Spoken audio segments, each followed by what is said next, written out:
On August 28th, 2020, at the height of the worldwide lockdown over the COVID-19 pandemic, millions of social media users casually scrolling through Instagram just to pass the time came across a black and white photograph of a smiling Chadwick Boseman. It's not uncommon for a star of Chadwick's caliber to have a team of people managing his online presence, doling out shots from old movies, promoting new projects, or just curating headshots to feed the insatiable hunger among fans for fresh content. This could have been just that. Just another photo in a sea of celebrity images and videos. But this was different. The caption read, "It is with immeasurable grief that we confirm the passing of Chadwick Boseman." If the post hadn't been crafted with the trademark dignity and class that had become Boseman's trademark, you might be inclined to think it was some sort of sick prank. Here was a star at the absolute pinnacle of his fame who was suddenly gone. After a string of biopics that established his bona fides as an actor capable of filling the biggest shoes from Jackie Robinson to James Brown to Thurgood Marshall, Chadwick took on a role of T'Challa in Marvel's Black Panther. Thanks in no small part to Boseman's performance, the movie would go on to gross nearly $1.4 billion at the box office and remains the sixth highest-grossing superhero film of all time, trailing only the 4 Avengers movies and Spider-Man No Way Home. But even such gaudy box office numbers pale in comparison to the film's cultural impact. And it was against this backdrop that the news of Chadwick's sudden death rippled throughout Hollywood and the world. But the real story of his passing at the age of 43 was that in actuality, it was anything but sudden. I'm Derek Kaufman. I'm Jason Beckerman. And this is Last Days Chadwick Boseman.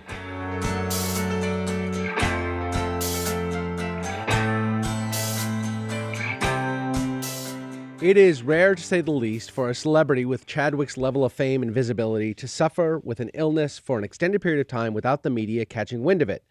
In the Instagram post announcing his death, we learned that Chadwick had actually been diagnosed with stage 3 colon cancer back in 2016 and battled the illness for 4 years as it progressed to stage 4 and eventually took his life. Just for a little context about colorectal cancer, what Chadwick suffered from, it is the 3rd most common cancer in the United States. In 2023, an estimated 153,000 adults were diagnosed with the condition, and it is estimated that over 52,000 people die from the disease this year alone, making it the 2nd leading cause of cancer death in the country. When discovered early enough, it can often be cured, which is why the medical community encourages early detection through colonoscopies, etc. And overall, the death rate for the disease has really been in decline of about 2% each year since 2012. Still, the overall survival rate from diagnosis is around 63%, but that survival rate plummets to around 13% if the cancer is already spread by the time it is discovered. So it's important to give some context about what Chadwick's initial diagnosis in 2016 really meant. It was not necessarily a death sentence. Stage 3 cancer, when it was discovered in Chadwick, means the cancer has started to spread to the surrounding tissue and potentially the nearby lymph nodes, but hasn't fully taken hold of the rest of the body or another major organ. Still, it's obviously very serious at stage 3, but it can be cured in certain situations if treated, and that's where we find Chadwick Boseman. Yeah, so when he's initially diagnosed 4 years before he dies, it's quite possible that Chadwick believed he could actually win this fight against cancer. Again, it was stage 3, not stage 4 when he was initially diagnosed, and that can be treatable. But even putting aside his state of mind, what's abundantly clear is that he did want it to remain private and only told close family and friends about the diagnosis. But really, the big question is, how did he pull this off? This is a gigantic movie star entering his prime. He was, by the time 2018 rolls around, he is Black Panther. He is a massive movie star in one of the biggest franchises going, and he is just omnipresent in movies. So there's a couple reasons how he pulled this off in the first place. First, the close circle that he told was very, very tight. It did not even include Black Panther director Ryan Coogler. It didn't include Spike Lee, who directed him in Da 5 Bloods towards the end of his life. And they both said after his death that they were entirely unaware of his diagnosis when they worked with him. Chadwick would just show up on set, diligently work on the projects. The one giveaway is that he was nearly constantly with his wife, Taylor Simone Ledward, on set. She was just always present with him throughout his filming. But some actors behave this way. Looking in hindsight at the fact that he died shortly thereafter, and we now know that she was constantly present with him and also acting as a caretaker of sorts for him. We'll talk a little bit about that. But at the time, you wouldn't have thought anything of it. You would have thought they just have a really loving relationship where they like to spend time together. And as weird as that might be in Hollywood, not weird for him. That's right. And not entirely uncommon. Some people do bring their spouses to the set. So Ledward would reflect on her husband's battle during this time during an interview with Whoopi Goldberg on Good Morning America after his death. It has been the most challenging 2 years I've ever had in my life. So she's talking about the time period while he's fighting this disease and she was on set because she was unable to convey or get support from other people because Chadwick was insistent that he wanted this not to be a public matter at all. So she would just be by his side and she had to deal with all those feelings just between her and Chadwick. The second way that he sort of pulled off not having the public become aware of this is that by the time the disease really started to take a noticeable physical toll on Chadwick, the world was on lockdown for the pandemic. As a general matter, a star of his magnitude usually isn't able to keep something like this private for too long. There's too many photos, they're too public. You start to notice physical differences. But during the pandemic, you just didn't see people out and about. So no one was really thinking. We didn't see any behavioral changes for Chadwick Boseman. He wasn't sort of going out to dinner right before, he got sick and then all of a sudden stopped, things like that. We were all the whole world house. Was locked down. We were all in our house. That's exactly right. According to Chadwick's wife, this is exactly timed with when the disease started progressing to the point that you would have noticed that he was starting to lose the fight, and we were already on lockdown by that point. It was COVID when things were really starting to spiral, and that meant that everybody was in their house, and there was no pressure for anybody to go outside. It seemed like, is this a crazy coincidence that we get to actually be inside, we get to be here with family, with, together. And everybody in the world is also experiencing this togetherness in the midst of this awful, scary, unpredictable time. We kept that circle real. Our circle was basically a dot. So I want to emphasize that although some of these stories of people keeping things private, sometimes after the fact you can think, did they really fool people, or did they have a close circle of friends who were able to keep it quiet? There's some stories out there about how he actually was able to just keep that circle so tight. Chadwick hid his illness so well that some actors that he worked with would actually get the wrong impression about his wife's presence on set, thinking that Chadwick was maybe a bit of a diva and liked to have an entourage around him. One of these instances is Clark Peters, who is an actor you may remember from The Wire. He was also in Defy Bloods, one of his last films, the Spike Lee movie. And he said he looked back on his time with Chadwick on set with, quote, a little bit of regret that I probably wasn't the most altruistic in that environment, thinking Boseman might be, quote, a bit precious because he's surrounded by people fawning over him. I thought maybe the Black Panther thing went to his head. Peters regretted even having this feeling once he realized that Chadwick was actually ill and ailing on set, and people tending to him, maybe giving him massages, giving him some treatments, wasn't because he was a diva, but because he was actually quite ill at that point. I think Clark Peters been a little bit hard on himself. Right? Yeah. And natural, you see a lot of people in Hollywood, he didn't know Chadwick very well. You make the assumption that somebody's being tended to by an entourage of people is doing so because they haven't let the fame go to their head. He had no reason to think that he was sick. I think Clark Peters being a little tough on himself, but nevertheless, we understand the emotion. Yeah, certainly. and it's just an indication of how well Chadwick really hid this from his co-stars. Despite the best efforts to keep the illness hidden, some fans did notice his dramatic weight loss in mid-April 2020. He appeared on social media to launch Operation 42. This was an effort to get PPEs to hospitals that served African-American communities hard hit by the pandemic. The statistics for COVID-19 have shown that the African-American community has been hit the hardest. Latino community has been hit the hardest. He sported a beard in this ad. He was also noticeably thin and somewhat frail looking, which prompted a ton of speculation that he might be losing weight for a role. From there, photos of the star outside of his home in Los Feliz, outside of Los Angeles, showed an increasingly thin and frail Boseman. Although the rumors never really materialized into concrete stories, his tight circle of friends never betrayed him, which is really remarkable in this town. Things don't stay hidden, to the point that you made at the top. Things just don't stay hidden for long. Despite lots of people go through best efforts, they often come out anyways, and the fact that his didn't really is a testament to the close circle of friends that you mentioned that and family that were around him the whole time. Absolutely, and I want to emphasize that the narrative around this picture only surfaced after his death. During the time that people saw him with the beard, looking very thin, because of Chadwick's reputation as a guy who stars in biopics, they thought actually the commentary was he must be doing a role. What role is he going to be in? Is he going to play a sort of thin person? Is he going to play an ill person in a movie? It was not, is Chadwick Boseman ill? Yeah. It was, wow, they were trying to sort of figure out what kind of movie he might be in next. It only came up after the fact. And so the second question, obviously, we know how effective he was at keeping it quiet, but the question would be, why was he so insistent that it would? And there's a few reasons that might explain that. It's clear from the people who did know about the illness that Chadwick was extremely private, unwilling to let the illness distract from his career and work. Boseman's longtime friend and agent, Michael Green, said Chadwick was, quote, a very private person and did not want people to fuss over him. His physical trainer, Addison Henderson, knew about the condition but said Chadwick was unwilling to let the disease stop him from telling these amazing stories and showing his art in the prime of his life. So that's reason one. Reason two, it really is that he was a deeply religious man, a man of great conviction.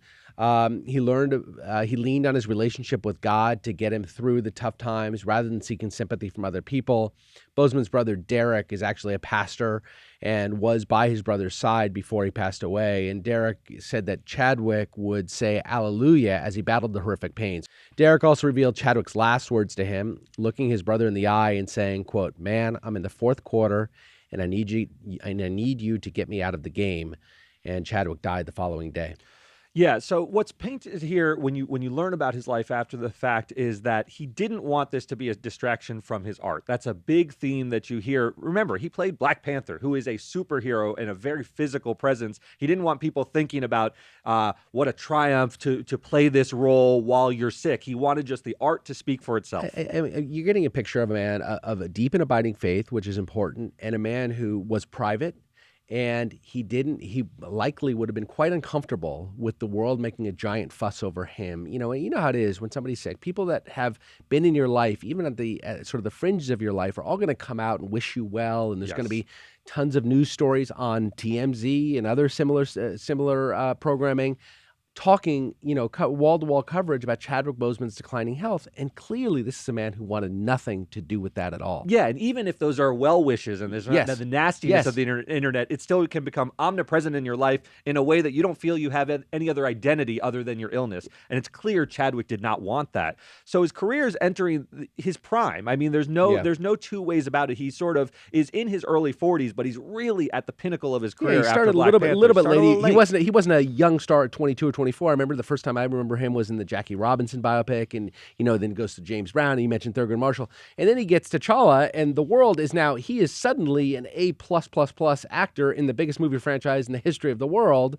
and one of the most famous people in the world, and it happened relatively quickly. I mean, his career was long, but it happened relatively quickly. It really did. If you look at his IMDb, you can see that he toiled as a working actor for many years in the early 2000s. He was on an episode here and there of shows like Cold Case, CSI New York, Lie to Me, and ER, but never a leading role. He gets this big break in 2013 when he's cast to play Jackie Robinson, and the video of him thin with the beard is for Operation 42, which is a reference to Jackie Robinson. He really became identified with that role quite early on.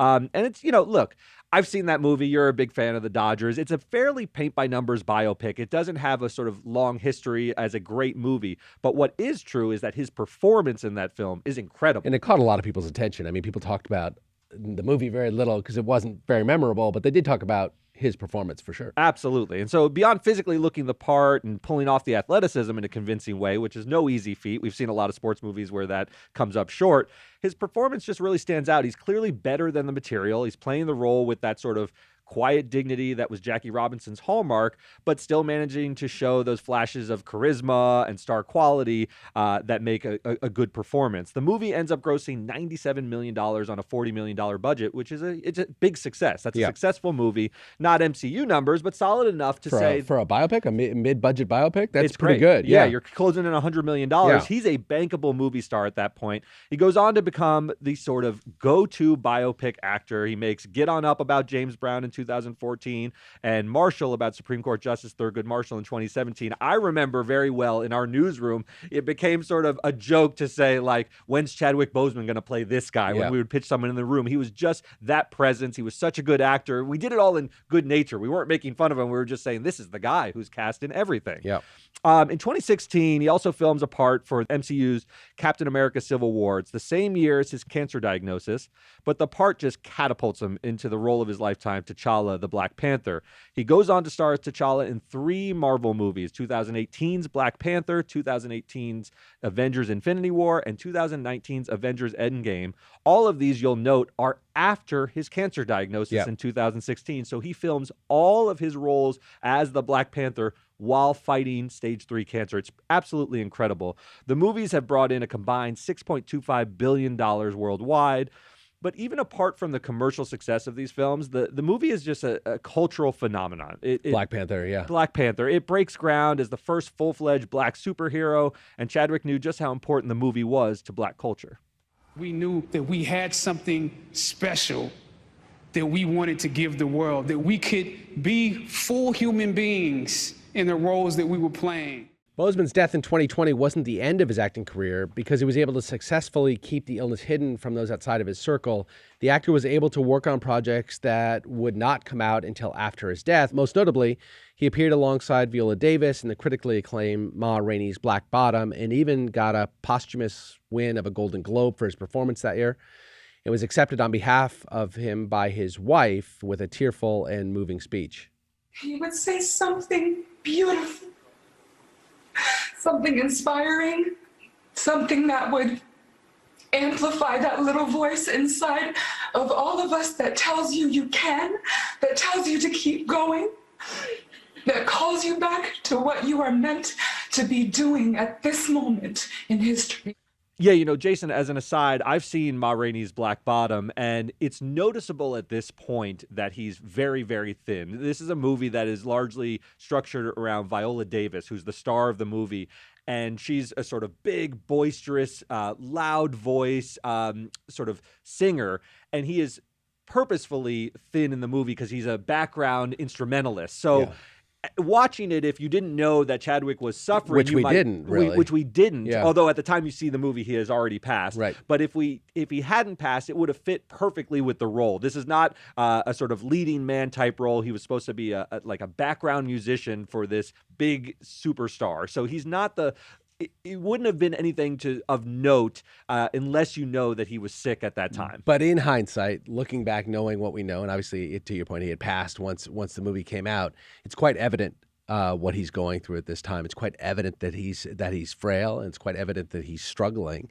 And given where he was in the throes of his disease at that point, it's obvious why. Yeah, but I do want to emphasize it's not a muted performance in any respect. He wins that Golden Globe, and it is a very, very powerful. He has a few speeches in the movie and everything. He doesn't look like a man who is suffering. It really doesn't. And to his credit, he was able to turn in just absolutely incredible performances for Spike Lee and in Ma Rainey's Black Bottom without anyone really realizing that he was sick. And you can see that he was able to pull that off in the performance itself. That really did start a string of posthumous honors bestowed upon Boseman. He was a proud graduate of Howard University, something he talked about often, which named the College of Fine Arts after him in the wake of his passing. There's also a scholarship at Howard, which recently graduated its first Boseman Scholar in 2022. Yeah, you know what's remarkable is that he really just didn't slow down until the very end. So you see all of these things happen afterwards. I think some of his best performances outside of the Black Panther were really movies that came out posthumously. And they're not good just because they were in the wake of his passing. They're really good films. Well, you can see somebody who is now at the pinnacle of his career and can pick and choose whatever roles he wanted. Yes. And he didn't want to take the fluff anymore. He's now rich and obscenely famous, and also knew that he was very sick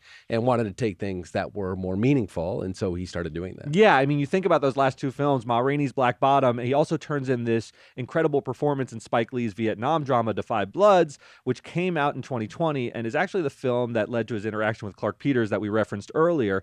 Given the timing of the film's release, it's now clear that he was really in the throes of the disease progressing in his body and doing everything in his power to just soldier on and leave behind a lasting imprint on movies. The role of T'Challa, as you said, afforded him huge opportunities. It opens every door in Hollywood. You can really greenlight projects when you're as bankable a star, and how he used that and what doors he wanted to walk through are really telling about how he saw himself as an artist. Yeah, let's talk a little bit, Derek, about the counterfactual. What happens, if Chadwick Boseman does not get sick? What happens to his career if he stays alive and is healthy? It's hard to imagine how big he could have gotten. The first thing, of course, is that he would have been the star of the second installment of the Black Panther movies. You and I both saw that movie. You can see that the movie they wanted to make is not the movie that they got to make ultimately. I've been criticized a little bit about this in my family, and then I've said it on the show before. I just don't think that movie it has nearly the impact of the first one. Now, it's hard to make sequels, and so it Yep. may not have been just because he wasn't there. But you really are looking for that continuity from sequels, and we had fallen in love with this Black Panther actor and the character itself, and that changed dramatically for number two.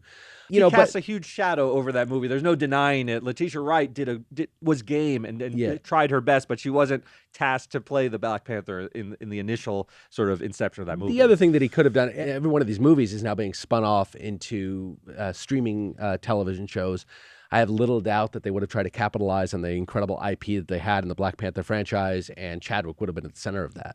Yeah, and I don't think he was necessarily above being an MCU superhero. He knew how important the role of Black Panther was. He would have continued doing it. And as a matter of fact, one of the last things on his IMDb is a project that he did for Disney Plus, some voice work as T'Challa. So it wasn't as if he was sort of above it and unwilling to play that part. But it was clear to me that he wanted to move his career towards dramatic prestige roles. But I could absolutely see a situation where he would have continued to be in the superhero universe from time to time in order to, obviously make a ton of money, but also further that character that meant so much to him, but at the same time be able to take on really important roles. Yeah, he really loved those challenging roles. I saw him as the heir apparent to sort of a Denzel Washington, someone who could do the action movies and do them exceptionally well. A movie like Training Day is incredible, and it's largely an action movie, but then also do something by like August Wilson and like Fences, and just ride that dual track to absolute greatness. I mean,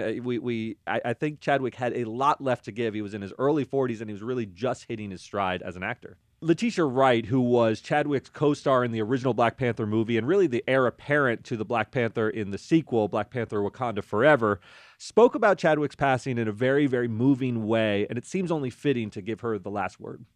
In those moments, I admired his journey even more because he dealt with something that we didn't know about until he passed away. I'm trying to contain it, but I never got to say goodbye to my brother.